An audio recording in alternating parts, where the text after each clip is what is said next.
اشرف علی پنجاب کا امیر ہے، اطاعت امیر سے نکلنا بغاوت ہے، ماشاءاللہ۔ تو یہ مسئلہ سن لو کہ جو اصل امیر ہوتا ہے وہ امیر مرکزیہ ہے، اصل عہدہ امیر کا ہے اور وہ امیر مرکزیہ ہے، پوری جماعت کا امیر۔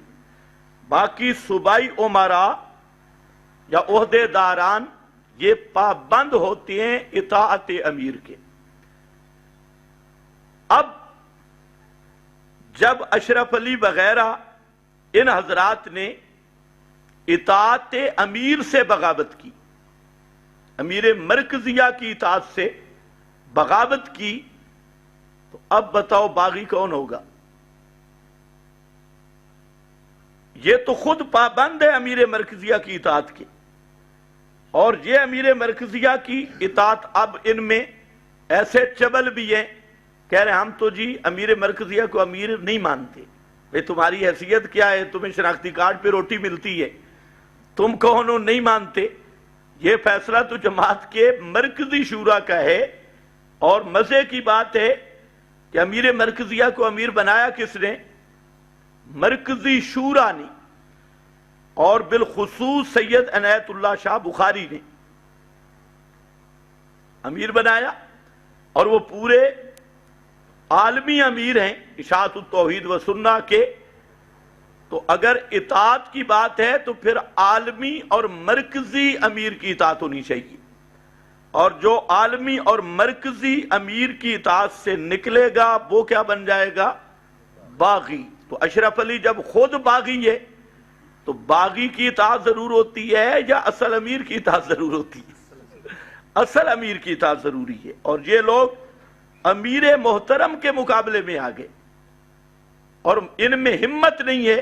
یہ تو انشاءاللہ مرکزی شورا کا اجلاس ہوگا، پتہ چل جائے گا مرکزی شورا میں کہ ان کی حیثیت کیا ہے۔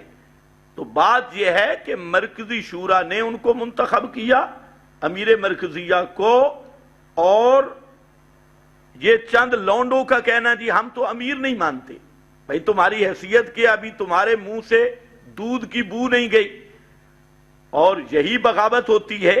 تو بہرحال خلاصہ یہ ہے کہ اشرف علی خود پابند تھا امیر مرکزیہ کی اطاعت کا، اور وہ اس حد تک باغی ہو گیا۔ ابھی پچھلے دن انہوں نے ایک اور علمی لطیفہ چھوڑا، میں نے تو بہت بعد میں سنا، ایوان اقبال میں جلسہ ہوا، غالباً تاریخ تو مجھے یاد نہیں ہے، جمعرات کا دن تھا، میں ان دنوں بیمار تھا، سخت بخار تھا، تو میں تو ان کو سن ہی نہیں سکا انہوں نے کیا کہا۔ بعد میں یہ 2-3 دن پہلے میں نے سنا، وہاں ایک جمعے پہ میں نے تقریر کی، تو اس تقریر میں میں نے تو اپنی طرف سے ایک جو پہلے بیان کرتے ہیں ہم وہی بیان کیا کہ بزرگوں کی طرف دعوت نہ دو، کتاب و سنت کی طرف دعوت دو۔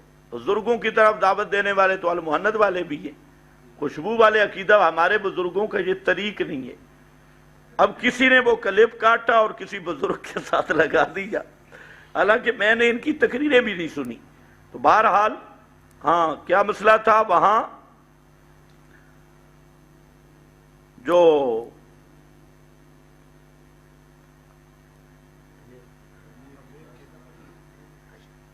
وہاں جو ایوان اقبال وغیرہ میں ان کا وہ ہوا کوئی جلسہ، تو اس میں بھی بڑی باتیں ہوئی۔ بہرحال اشرف علی صاحب فی نفس ہی ہمارے لیے قابل احترامی، شیخ کے بیٹے، لیکن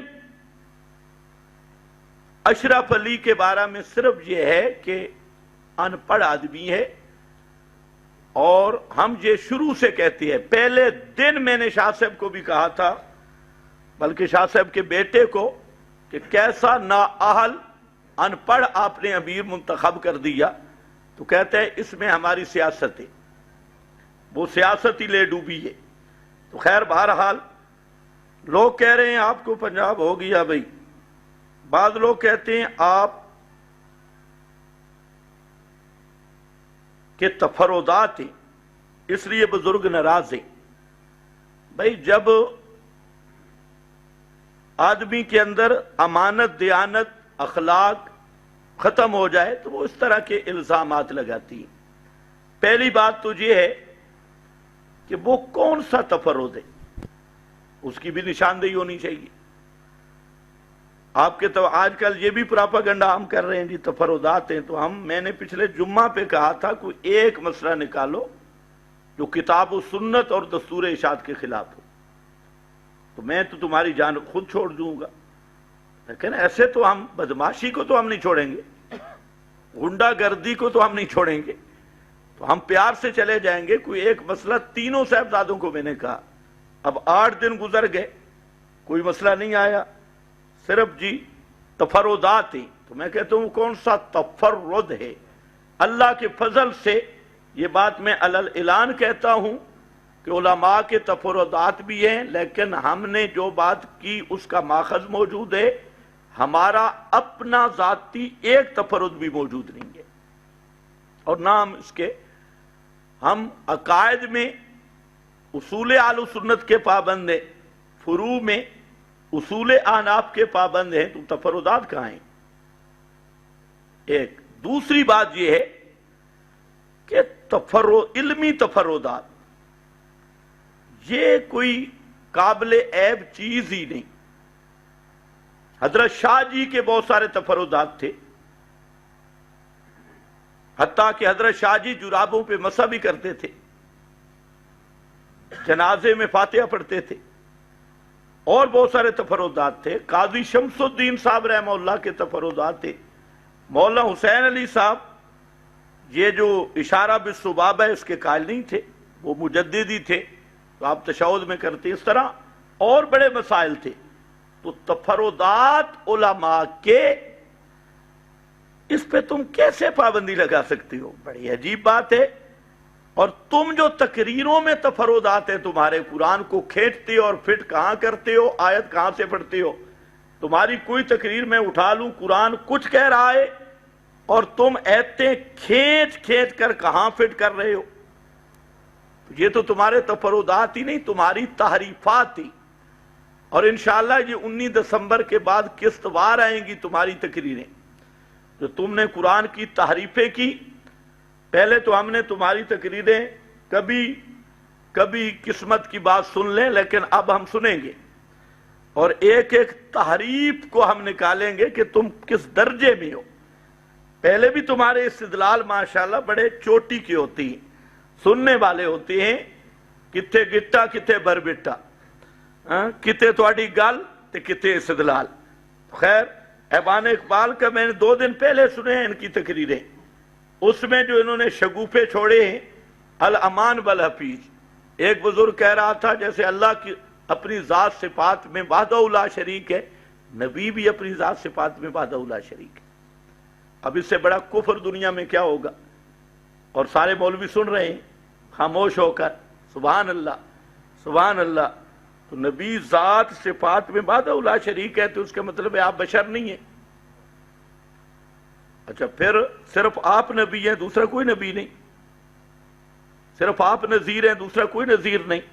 انبیاء، آپ بشیر، ان کو اتنا پتہ نہیں ہے، اس لیے اصلاح فرما لو کہ نبی کریم صلی اللہ علیہ وسلم کے خصائص ہیں ایسے جو دیگر انبیاء میں نہیں۔ ایک دوسرا آپ کا شان اور مرتبہ اللہ کے ہاں وہ ہے جس میں دوسرا کوئی سہیم نہیں، کوئی اس کے برابر نہیں۔ لیکن یہ کہنا کہ نبی ذات و صفات میں اسی طرح وحدہ لا شریک ہے جیسے اللہ وحدہ لا شریک ہے، تو اس سے بڑا کفر اور شیطنت دنیا میں کوئی نہیں ہے۔ اور رضا بالکفر کفر، ہمیں کہتے ہیں یہ فتوے لگاتی ہیں۔ اب اس پہ ہم آپ کو دعائیں دیں، اس پر ہم کیا کریں؟ اور بھی بڑی چیزیں انشاءاللہ آئیں گی، تو